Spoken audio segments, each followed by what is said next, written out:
अहम क्या है? अहम की माया क्या है? इस विषय पर महर्षि रमण की शिक्षाओं को हम सुनेंगे। कृपया ध्यान पूर्वक गहराई से सुने। जब महर्षि रमण से पूछा गया कि अहम क्या है, तब महर्षि रमण कहते हैं, अहम मैं का पहला विचार है।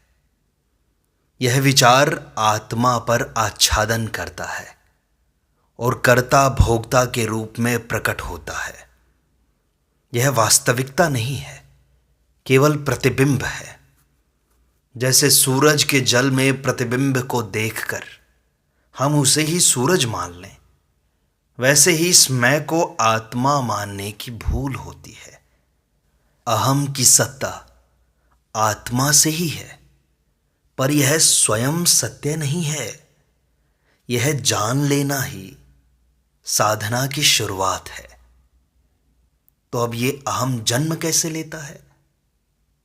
जब चैतन्य देह से तादात्म्य करता है, तभी मैं शरीर हूं ये विचार उठता है। यह पहला विकार है। निद्रा में यह नहीं होता। जब हम गहरी नींद में जाते हैं तो मैं का भी विचार नहीं होता, पर जागते ही यह सक्रिय हो जाता है। देह के साथ जुड़कर यह अहम संसार की समस्त क्रियाओं का आधार बनता है। यह विचार स्वरूप में है, वस्तु नहीं है। इसकी परीक्षा करने से इसका आभास लुप्त हो जाता है। तो क्या अहम आत्मा है? नहीं। आत्मा सदा अकर्म, निर्लेप और नित्य है। ये अहम तो विचार मात्र है, जो आत्मा के प्रकाश से प्रकाशित होता है। आत्मा का कोई विकार नहीं, पर अहम एक भ्रम है। यह मान लेना कि मैं यह हूं, मैं शरीर हूं, मैं मन हूं, मैं बुद्धि हूं। जब इसका मूल खोजा जाता है, तब यह अंतर्धान हो जाता है और केवल आत्मा ही शेष रहती है। अब कोई ये पूछे कि अहम टिकता क्यों है? क्योंकि उसे देखने का प्रयास नहीं किया गया। साधारणतः उसे स्वाभाविक मान लिया जाता है। पर जब ध्यानपूर्वक देखा जाए कि मैं कौन हूं, तो यह विचार टिक नहीं पाता। यह केवल अज्ञान की शक्ति से बना रहता है। जैसे अंधेरे में रस्सी को सांप समझा जाता है, वैसे ही इस अहम को आत्मा मानने का भ्रम होता है। तो अब अहम की माया क्या है? माया वही है जो सत्य के स्थान पर असत्य को प्रस्तुत करती है। अहम यह भ्रांति लाता है कि मैं करता हूं, मैं देह हूं, मैं भोगता हूं। इसी से जन्म, मृत्यु, सुख, दुख ये सब बंधन अनुभव में आते हैं। यह माया केवल अहम की उपस्थिति से ही चलती है। जब अहम का मूल खोजा जाता है, तो माया का आवरण हट जाता है। तो क्या अहम के रहते माया का अनुभव संभव है? ऐसा बिल्कुल नहीं है। जैसे सूर्य को देखने के लिए बादल हटाने पड़ते हैं, वैसे ही आत्मा को जानने के लिए अहम को पिघलाना होता है। जब तक मैं विचार उपस्थित है, तब तक आत्मा का प्रकाश प्रत्यक्ष नहीं होता। यह विचार भीतर से विलीन हो जाए, तब आत्मा का स्वरूप स्वयं प्रकाशित होता है। तो अब इस अहम से मुक्ति कैसे संभव है? देखो, मुक्ति कोई क्रिया नहीं, केवल तुम्हारे भ्रम का अंत है। जब यह देखा जाता है कि अहम क्या है, तो उसका अस्तित्व धीरे धीरे क्षीण होता है। उसे दबाने की आवश्यकता नहीं है, केवल उसके स्रोत की जांच कर लो। यह प्रश्न कि मैं कौन हूं, यह अहम की जड़ पर वार करता है और उसे नष्ट करता है।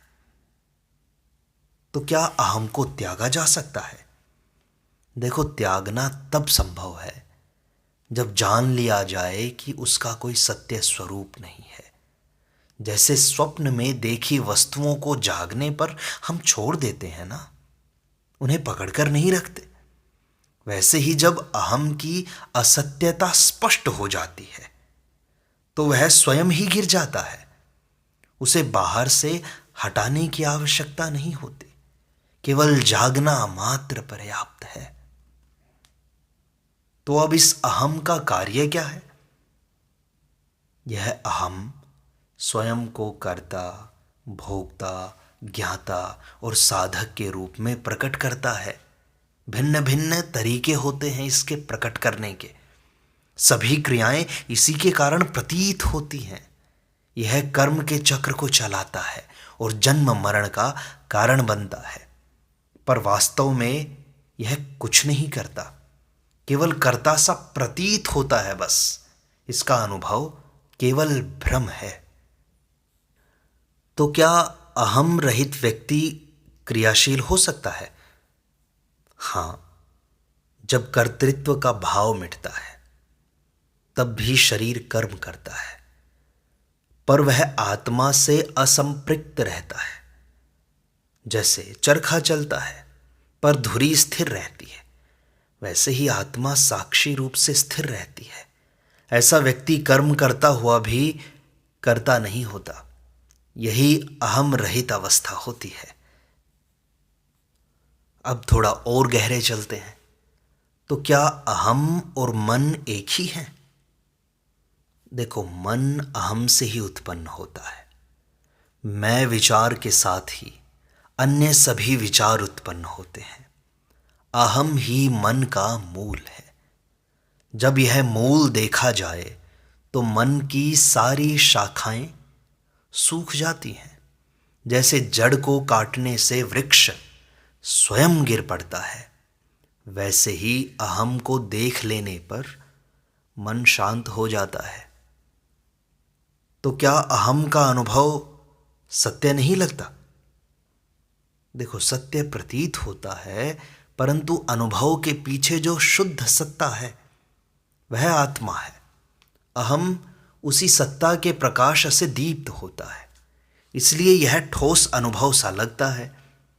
पर जैसे स्वप्न जगत होता है, उसमें जागृत में असत्य हो जाता है, वैसे ही आत्मा के ज्ञान में अहम की सत्ता लुप्त हो जाती है। अच्छा, तो क्या अहम को देखना संभव है? अहम को किसी इंद्रिय से नहीं देखा जा सकता, क्योंकि वह स्वयं सूक्ष्मतम विचार है। परंतु ध्यान पूर्वक प्रश्न करने पर यह जो कह रहा है कि मैं, वह कौन है, वह विचार स्वयं शांत होने लगता है। उसके शांत होते ही उसका आधार आत्मा स्वयं प्रकट होती है। तो अब ये मैं का विचार समाप्त कैसे होता है? किसी भी विचार को बार बार देखो, उसका स्रोत, उसका स्वरूप देखते रहो, देखते रहो। वह विचार ठहरता नहीं। मैं विचार को देखो, उसका मूल देखो, खोजो, यह कहां से आता है। यही प्रश्न बार बार करोगे तो भंग हो जाएगा। यह कोई युक्ति नहीं, अनुभव की क्रिया है।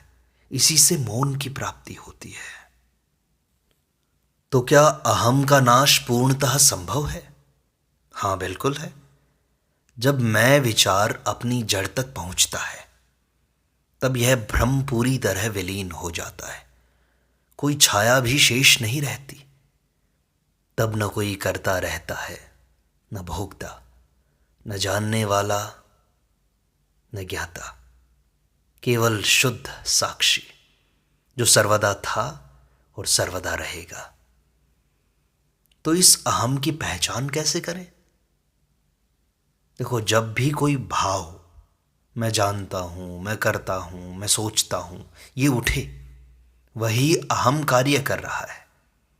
यह अत्यंत निकट है, परंतु उसका स्वरूप जानना ही उसे मिटाने का उपाय है। इसका स्रोत खोजो, तब यह टिक नहीं पाएगा, एक क्षण भी नहीं टिक पाएगा। तो क्या अहम का कोई वास्तविक स्वरूप है? नहीं। ये केवल कल्पना है। शरीर मन इंद्रियों से जुड़ी हुई चेतना है।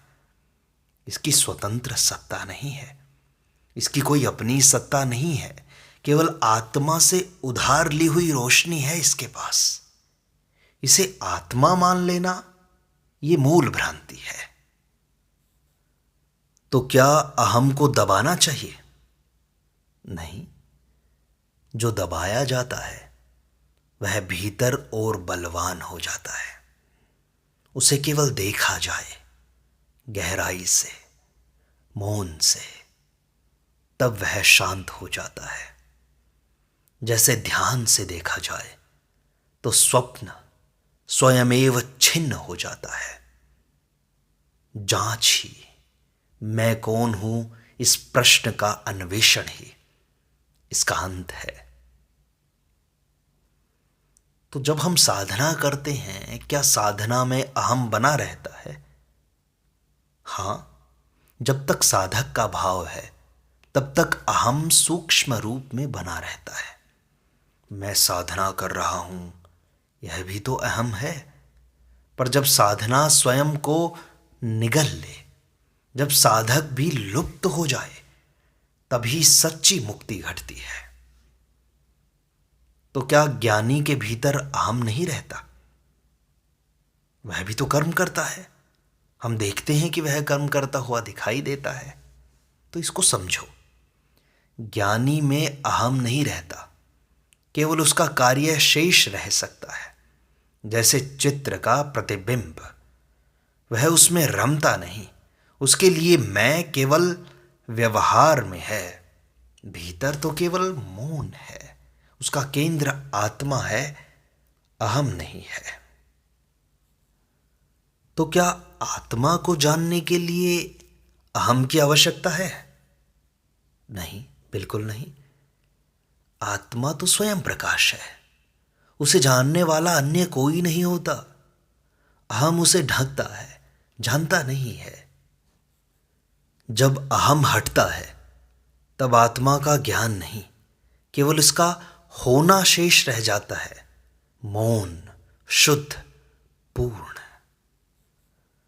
तो क्या यह ज्ञान किसी ग्रंथ से प्राप्त होता है? नहीं, यह भीतर के अनुभव से होता है। शास्त्र केवल संकेत ही तो कर सकते हैं ना। मैं कौन हूं, यही प्रश्न स्वयं का उद्घाटन करता है। जब अहम का अंत होता है तब शास्त्रों की आवश्यकता भी नहीं रह जाती। क्या यह विचार मैं कौन हूं यह अहम से नहीं उठता? देखो, प्रारंभ में तो अहम से ही उठेगा, पर इसका लक्ष्य अहम का अंत करना है। जैसे कांटे से कांटा निकालते हैं ना, वैसे ही इस प्रश्न से अहम को हटाया जाता है, साफ किया जाता है। जब अंतिम विचार भी शांत हो जाता है तब केवल आत्मा शेष रहती है। अच्छा, अब अहम और माया का संबंध क्या है? देखो, माया अहम से ही जन्म लेती है। जब मैं का विचार उठता है तब ही यह संसार, भेद, राग, द्वेष सब प्रकट होते हैं। अहम का भाव माया का अंत है। ये दोनों एक दूसरे के सहारे से ही चलते हैं। तो क्या अनुभव और अहम में भेद है? देखो, सत्य अनुभव बिना अहम के होता है। अहम अनुभव नहीं करता, केवल कल्पना करता है। जब मैं अनुभव कर रहा हूं, यह भाव हो, तब वह सीमित होता है। पर जब यह भाव भी मिट जाए तब जो शेष है वही सत्य अनुभव है। तो क्या कोई साधना अहम के बिना संभव है? देखो, इसको थोड़ा गहराई से समझो कि साधना प्रारंभ में अहम से ही प्रारंभ होगी, पर उसका लक्ष्य है अहम का अंत। साधना जो अहम को पोषित करे वो तो बंधन बन जाएगी। सच्ची साधना वह है जो साधक को ही विसर्जित कर दे। तो क्या अहम को जब हम समाप्त करते हैं या वो समाप्त होता है तो क्या शून्यता शेष रहती है? नहीं, जब अहम समाप्त होता है तब शून्यता नहीं, पूर्णता प्रकट होती है। वह न शून्य है न कोई वस्तु है, वह स्वयं का सहज स्वरूप है। उसमें न किसी की अनुभूति है न किसी का अनुभव, केवल अस्तित्व ही शेष रहता है। तो क्या इच्छा भी अहम से उत्पन्न होती है? हाँ, मैं चाहता हूं, यह अहम का ही कार्य है। जब तक अहम है इच्छा है, जब अहम मिटता है तब इच्छा भी शांत हो जाती है, और वही शांति आत्मा की पहचान है। तो क्या ये अहम जो है वो चेतना है?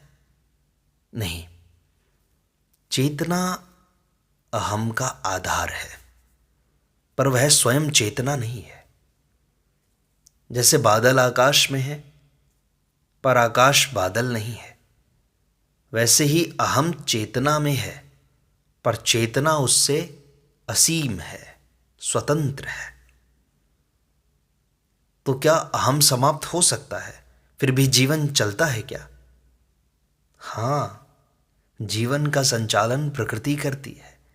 अहम केवल कर्ता का भ्रम है। जब वह भ्रम मिटता है तब जीवन स्वाभाविक हो जाता है, बिना कर्ता के, सहज गति से। तो क्या अहम पुनः लौट आता है? यदि उसका मूल न जाना जाए, यदि आत्मा प्रकट न हो, तो अहम लौट आता है। केवल क्षणिक मौन से समाप्त नहीं होगा, उसे जड़ से देखना होगा, जड़ से। तब ही वह लौटने का मार्ग भूल जाता है, खो देता है। तब वह लीन हो जाता है और आत्मा ही आत्मा प्रकट रहता है। तो क्या मृत्यु से अहम समाप्त होता है? नहीं, केवल देह जाती है। अहम सूक्ष्म शरीर में बना रहता है और पुनर्जन्म का कारण बनता है। केवल आत्मा का ज्ञान ही उसे पूर्ण रूप से विलीन करता है। अच्छा, तो क्या बच्चों में अहम नहीं होता? प्रारंभ में वह स्पष्ट नहीं होता, पर जैसे जैसे देह और मन से तादात्म्य होता है, वो यह जानने लगता है कि मेरे पास एक शरीर है, ये मन मेरा है, मैं सोचने के लायक हूं, तब अहम प्रकट हो जाता है। बचपन की निर्दोषता अहम रहित स्थिति के निकट होती है, पर वह ज्ञान मूलक नहीं होती, उसमें ज्ञान नहीं होता। तो क्या साक्षी भाव अहम से मुक्त करता है? साक्षी भाव देखो तब तक उपयोगी है जब तक अहम का निरीक्षण चलता है, परंतु साक्षी भी अंत में त्याज्य है, क्योंकि वह भी अद्वैत नहीं है, द्वैत है। जब साक्षी और दृश्य दोनों लुप्त हों तब अद्वैत शेष रहता है। क्योंकि साक्षी है तो वह किसी को तो देखेगा, दृष्टा है तो उसके लिए दृश्य तो रहेगा। लेकिन जब दृष्टा और दृश्य दोनों गिर जाएंगे तब आत्मा का स्वरूप प्रकट होता है, तब आत्मा बचती है। वहां पूर्णता होती है, वहां कोई शून्य नहीं होता, वहां कोई नींद जैसी अंधकारमय स्थिति नहीं होती। वहां पूर्णता, पूर्ण प्रकाश होता है। तो अंततः अहम की माया से मुक्ति कैसे मिलेगी? देखो, न तो त्याग से मिलेगी, न ग्रहण से मिलेगी, केवल और केवल मैं कौन हूं इसके अन्वेषण से मिलेगी।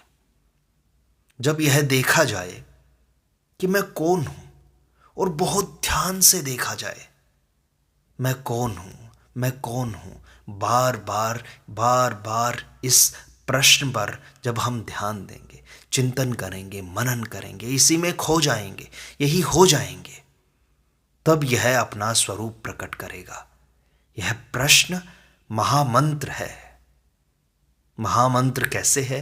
क्योंकि जब मैं इस वस्तु को जानोगे, इस अहम को जानोगे, तब यह अहम अपना स्वरूप प्रकट कर देगा। यह अहम लीन हो जाएगा आत्मा में। और जब यह लीन होता है तब आत्मा ही आत्मा प्रकट होती है। तो जब यह देखा जाएगा कि मैं कौन हूं, तब यह माया अपने आप गल जाती है। यही मार्ग है, यही साधना है, यही मुक्ति है, यही आत्मा है।